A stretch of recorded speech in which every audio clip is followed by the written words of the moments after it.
Hi hello welcome back to my channel. ಇವತ್ತು ಶುಕ್ರವಾರ. ಪ್ರತಿದಿನದಾಗಿಯೇ ಇಲ್ಲಿ ಸಿಂಪಲ್ಲಾಗಿ ರಂಗೋಲಿ ಬಿಡಿಸ್ತಾ ಇದ್ದೀನಿ. ಹೀಗೆ ಪ್ರತಿದಿನ ರಂಗೋಲಿ ಬಿಡಿಸೋದ್ರಿಂದ ಒಂದು ಪಾಸಿಟಿವ್ ಎನರ್ಜಿ ಕ್ರಿಯೇಟ್ ಆಗುತ್ತೆ ಅಂತಲೇ ಹೇಳ್ಬೋದು. ರಂಗೋಲಿ ಬಿಡಿಸಿದಾದ ನಂತರ ಪೂಜೆ ಎಲ್ಲ ಮುಗಿಸ್ಕೊಂಡು ಇವತ್ತು ನಮ್ಮ ಹಸ್ಬೆಂಡ್ಗೆ ರಜೆ ಇತ್ತು, ಹಾಗಾಗಿ ಹೊರಗಡೆ ಹೋಗ್ತಾ ಇದ್ವಿ. ಟಿಫನ್ ಕೂಡ ಹೊರಗಡೆನೇ ಮುಗಿಸ್ಕೊಂಡು ರವಿಶಂಕರ್ ಗುರೂಜಿ ಆಶ್ರಮಕ್ಕೆ ಬಂದ್ವಿ. ಇದಿರೋದು ಬೆಂಗಳೂರು ಹತ್ರ. ನಾವಿಲ್ಲಿಗೆ ರೀಚ್ ಆಗೋಷ್ಟೊತ್ತಿಗೆ 11 ಗಂಟೆ ಆಗಿತ್ತು. ಈಗ ಆಶ್ರಮವನ್ನು ಎಂಟ್ರಿ ಆಗ್ತಾ ಇದ್ವಿ. ಎಂಟ್ರಿ ಆಗ್ತಾ ಇದ್ದಂಗೆ ಒಂದು ಇಲ್ಲಿ ಮ್ಯಾಪ್ ಬೋರ್ಡ್ ಸಿಗುತ್ತೆ, ಅದನ್ನು ನೋಡಿಕೊಂಡು ಇಲ್ಲಿ ಮಾಹಿತಿ ಕೇಂದ್ರದ ಹತ್ರ ನಾವು ಆಶ್ರಮದ ಬಗ್ಗೆ ಮಾಹಿತಿ ತಿಳ್ಕೊಂಡು ಹೊರಟ್ವಿ. ತುಂಬಾ ಗಿಡ ಮರಗಳಿವೆ ಇಲ್ಲಿ, ತುಂಬಾ ಪೀಸ್ಫುಲ್ ಆಗಿತ್ತು ಅನ್ಬೋದು. ನೋಡಿ ಎಷ್ಟೊಂದು ಸುಂದರವಾಗಿದೆ ಪ್ಲೇಸ್ ಎಲ್ಲ, ತುಂಬಾ ಚೆನ್ನಾಗಿತ್ತು.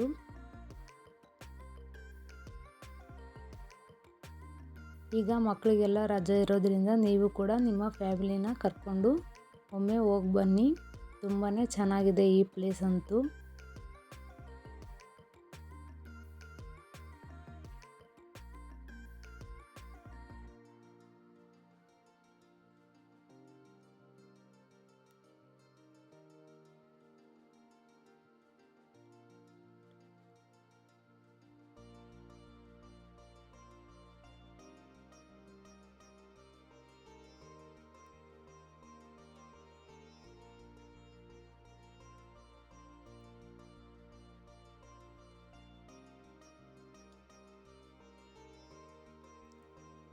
ಇಲ್ಲಿ ಯಾವುದೇ ಎಂಟ್ರೆನ್ಸ್ ಫೀಸ್ ಆಗಲಿ ಏನು ಚಾರ್ಜಸ್ ಇರೋದಿಲ್ಲ, ಎಲ್ಲನೂ ಫ್ರೀ. ಹಾಗೆ ಊಟನೂ ಕೂಡ ಫ್ರೀ ಇತ್ತು ಇಲ್ಲಿ.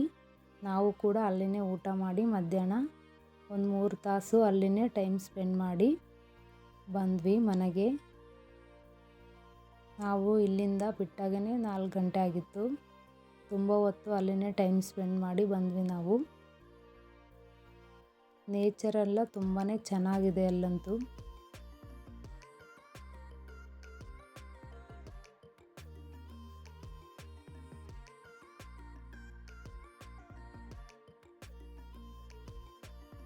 ನಾನು ಎಷ್ಟಾಗುತ್ತೆ ಅಷ್ಟು ವಿಡಿಯೋನ ಮಾಡ್ಕೊಂಡಿದ್ದೆ, ಉಳಿದಿದ್ದೆಲ್ಲ ಫೋಟೋನ ಇಲ್ಲಿ ನಿಮ್ಮ ಹತ್ರ ಶೇರ್ ಮಾಡ್ಕೊತಾ ಇದ್ದೀನಿ. ಇವತ್ತು ರಾತ್ರಿ ಊಟಕ್ಕೆ ಮೆಂತ್ಯ ಚಪಾತಿ, ಹೀರೆಕಾಯಿ ಪಲ್ಯ, ಹಾಗೆ ಸ್ವಲ್ಪ ರೈಸ್ ಮಾಡ್ಕೊತಾ ಇದ್ದೀನಿ. ರೈಸ್ ಮಾಡ್ಕೊಳ್ಳೋದಕ್ಕೆ ಒಂದು ಅರ್ಧ ಗ್ಲಾಸಷ್ಟು ಅಕ್ಕಿ ತೊಳೆದಿಟ್ಕೊತಾ ಇದ್ದೀನಿ. ಈ ಕಡೆ ಅಕ್ಕಿ ತೊಳೆದಿಟ್ಕೊಂಡ ನಂತರ ಇಲ್ಲಿ ಮೆಂತ್ಯ ಚಪಾತಿಗೆ ಹಿಟ್ಟು ರೆಡಿ ಮಾಡ್ಕೊತಾ ಇದ್ದೀನಿ. 1 ಕಪ್ನಷ್ಟು ಗೋಧಿ ಹಿಟ್ಟಿನ ಇಲ್ಲಿ ಜಲ್ಡಿ ಮಾಡ್ಕೊತಾ ಇದ್ದೀನಿ.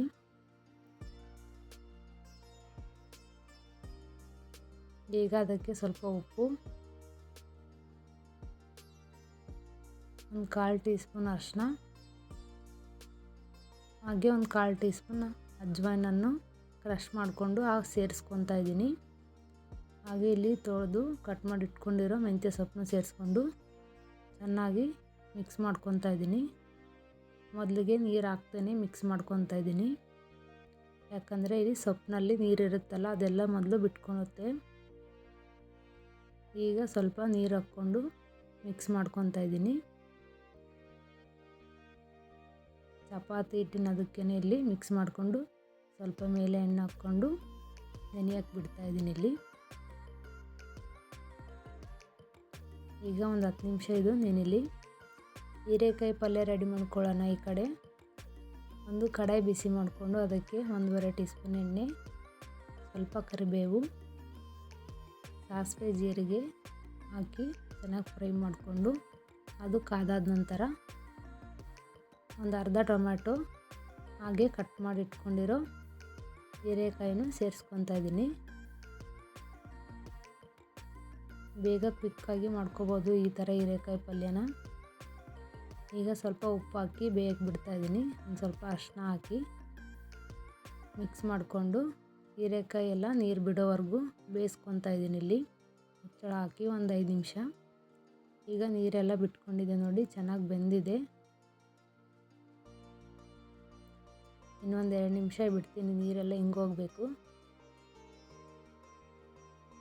ಈಗ ಇದಕ್ಕೆ 1 ಟೀ ಸ್ಪೂನ್ ಖಾರದ ಪುಡಿ ಹಾಕಿ ಖಾರ ಸ್ವಲ್ಪ ಘಾಟ್ ಹೋಗೋವರೆಗೂ ಹಾಗೆಯೇ ಮುಚ್ಚಳ ಮುಚ್ಚಿ ಬೇಯಿಸ್ಕೊಂಡಿದ್ದೀನಿ. ಈಗ ಅದನ್ನು ಮಿಕ್ಸ್ ಮಾಡ್ಕೊತಾ ಇದ್ದೀನಿ. ಖಾರ ಕಡಿಮೆ ಅನಿಸಿದ್ರಿಂದ ನಾನು ಇನ್ನು ಸ್ವಲ್ಪ ಖಾರ ಹಾಕಿ ಹಾಗೆ 1/4 ಟೀ ಸ್ಪೂನ್ ಧನಿಯಾ ಪುಡಿ ಹಾಕಿ ಮಿಕ್ಸ್ ಮಾಡ್ಕೊತಾ ಇದ್ದೀನಿ. ಹಾಗೆ ಒಂದು ಸ್ವಲ್ಪ ಗರಂ ಮಸಾಲ ಹಾಕಿ ಮಿಕ್ಸ್ ಮಾಡಿಕೊಂಡು, ನಮ್ಮ ಕಡೆ ಎಲ್ಲ ನಾವು ಖಾರನೇ ಜಾಸ್ತಿ ತಿಂತೀವಿ, ನಿಮ್ಗೆ ಎಷ್ಟು ಬೇಕಾಗುತ್ತೆ ಅಷ್ಟು ನೋಡ್ಕೊಂಡು ಹಾಕ್ಕೊಳ್ಳಿ. ಈಗ ಒಂದು ಸ್ವಲ್ಪ ನೀರು ಹಾಕಿ ಬೇಯಕ್ಕೆ ಬಿಡ್ತಾಯಿದ್ದೀನಿ.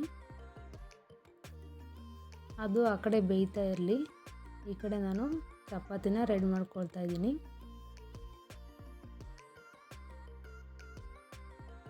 ನಾರ್ಮಲ್ ಚಪಾತಿ ಮಾಡ್ಕೊಳ್ತಾರೇ ಇದನ್ನು ಮಾಡ್ಕೊತಾ ಇದ್ದೀನಿ.